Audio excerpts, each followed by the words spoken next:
Good morning. It is Thursday, July the 24th. Yep, it is the 24th. Hope you're having a good day. Had a couple of things I want to cover today.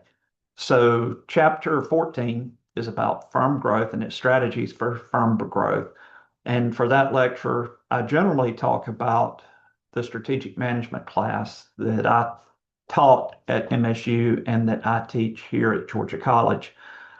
Um, in that particular class, we use Porter's generic strategies for growth, which include broad strategies and focus strategies, ranging from cost leadership to differentiation. So you got 5 different generic strategies there that you could actually use.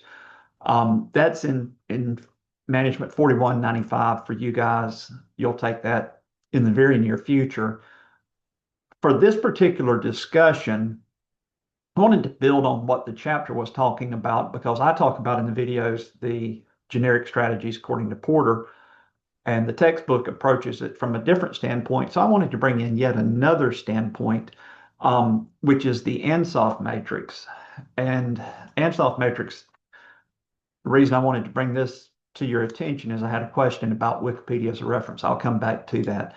But the Ansoff matrix is really, really simple.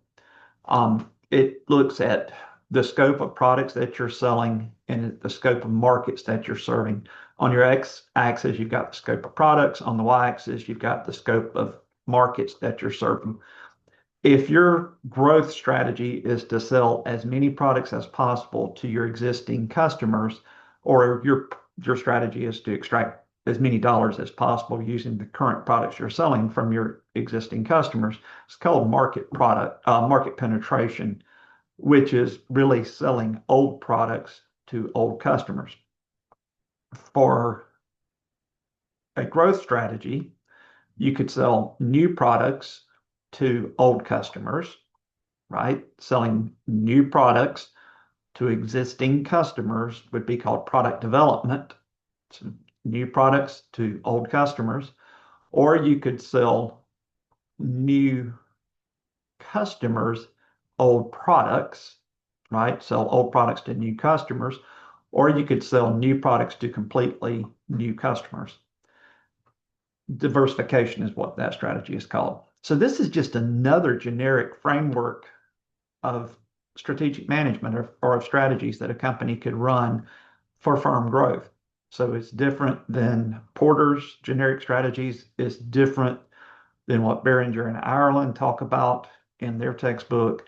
It's just a very generic strategy, okay? So I wanted to make that kind of plain to you. And I'm asking you in the discussion, right? In the discussion, which of those strategies do you believe is most likely to help new firms grow sustainably? So we want sustainable growth, and I want you to tell me which of those is most likely to help those new companies grow sustainably, and tell me why you believe that's the case. So that's the discussion for chapter 14. It's available until midnight on Sunday, okay? I won't talk to you again until Monday, so make sure you get this discussion in. Your discussion over chapter 15 will open up at midnight on Sunday and then be available until Tuesday. So it's about franchising, okay? Remember, these are bonus discussions. The other thing I wanted to cover in this video is I had one of you guys ask me about using Wikipedia as a source. So here's my thought process. I just put a quick link to the Ansoff matrix out there. This is a well-established there's a well-established strategic framework. You can see it's 1957. Ansoff 1957 strategies for diversification provided this particular matrix. So it's old, right? It's very old. It's not changing. So for something like that, that's well established, that's not emerging knowledge or emerging theory, I'm fine with using Wikipedia. But if you're doing a true research paper, I would never, ever, ever in a million years use Wikipedia as a reference. And in general, if you're doing a research paper, you want to avoid using internet references as much as you possibly can, because the nature of web pages is that they're very dynamic, meaning they can be updated really regularly. Instead, when you're doing a research paper, obviously you would want to use credible academic sources for that. That's the reason that we do research. Okay, so yeah, for a casual, informal paper like you're writing for me, if you're using a well-established framework, Wikipedia is fine, but I really don't want you using that if you're doing a research paper. So I hope that clarifies a little bit about that. So just an overview of what's happening right over the next week. Today's the 24th. You've got 1 week to finish the class. Bonus discussion ending today. Should we begin with the end in mind? Or if you don't know where you're going, any road will get you there. That ends at midnight tonight. On Sunday night, the discussion over firm growth I just gave you, that discussion ends. And then on Tuesday, the 29th, the discussion over franchising ends. Okay. That won't be available until the 27th. All right. Next Thursday, you only have 24 hours to do your exam. It's not going to be open Friday, Saturday, Sunday, right? That would be after the semester ends. Cannot do that.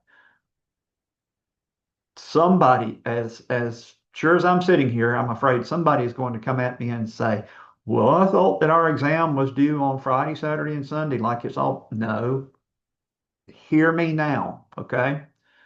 Hear me now. The exam is next Thursday. Also, next Thursday, your 10-page paper is due. There will be no extensions on any of those things, okay? Everything has to be complete by the end of our scheduled semester time, which is Thursday at midnight, okay? So it's coming hard, coming fast, coming furious, right? Get her done, no excuses. I want to be able to roll into grading. I want to be able to review your exams on Friday morning. I want to be able to start reading your papers as soon as those start rolling in. I think I've mentioned this to you before, but my wife is having surgery next Thursday, literally the 31st, the last day of the semester, literally having surgery that day at Emory University in Atlanta. Hopefully we'll be home that same day. Hopefully it's going to be an outpatient deal, but I may get hung up, but I'm going to need to immediately roll into your grading. So at any rate, won't talk to you again until after the weekend. So hope you have a wonderful weekend. Get busy, read those chapters, study, study, study. A lot of points available. A lot's on the line. Some of you need those points. Okay. Take care, stay safe, and I'll talk to you on Monday.